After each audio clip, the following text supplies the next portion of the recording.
हाँ जी, noun plus preposition जो कि एक फिक्स प्रीपोजिशन होती है।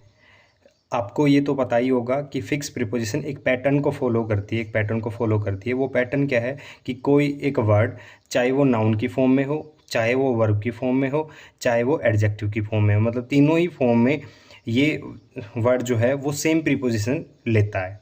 जैसे we congratulated him on his success. अब सक्सेस यहाँ पर नाउन है और नाउन के साथ इन प्रीपोजिशन लगी है। वहीं पर ही सक्सीडेड इन, सक्सीडेड यहाँ पर वर्ब है और इनके साथ इन।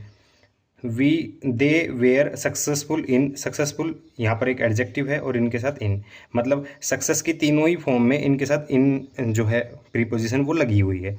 लेकिन some noun follow by a preposition are related to verbs which do not take a preposition. लेकिन कुछ ऐसे नाउन हैं जब वो नाउन होते हैं तो उनके साथ प्रीपोजिशन लगती है, लेकिन जब वो एक वर्ब की फॉर्म के रूप में होते हैं तो उनके साथ प्रीपोजिशन नहीं आती।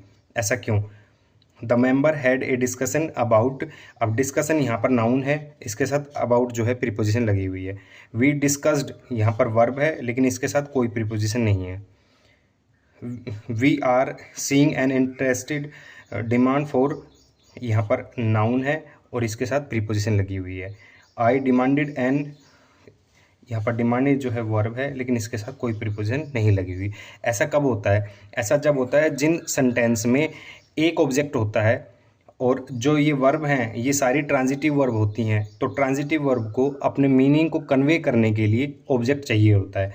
तो इस वर्ब के लिए ये ऑब्जेक्ट है और इस वर्ब के लिए ये ऑब्जेक्ट है। लेकिन वहीं अगर हम इस वर्ब के पीछे कोई प्रीपोजिशन का यूज़ कर लेते हैं तो उस प्रीपोजिशन को भी फिर एक ऑब्जेक्ट चाहिए होता है। ठीक है, एक ऑब्जेक्ट के साथ ट्रांजिटिव वर्ब और प्रीपोजिशन का यूज़ नहीं कर सकते। ये कुछ लिस्ट है: approach, discuss, entry, lack, marry, obey, remember, fear, resemble, demand. ये वो सारे वर्ड हैं। जब वो नाउन की फॉर्म में होते हैं तो प्रीपोजिशन लगती है और जब वो वर्ब की फॉर्म में होते हैं तो इनके साथ प्रीपोजिशन नहीं लगती। और इन वर्ड्स पे डिपेंड एसएससी ने मतलब हज़ारों हजार क्वेश्चन पूछे हैं अब तक। तो बहुत ज़रूरी इन्फॉर्मेशन है। अगर अच्छी लगे तो सब्सक्राइब करो स्वाध्याय पाठशाला पर, जहाँ पर फ्रेजल वर्ब्स का डिटेल वीडियो हमने बनाया हुआ है। Thank you.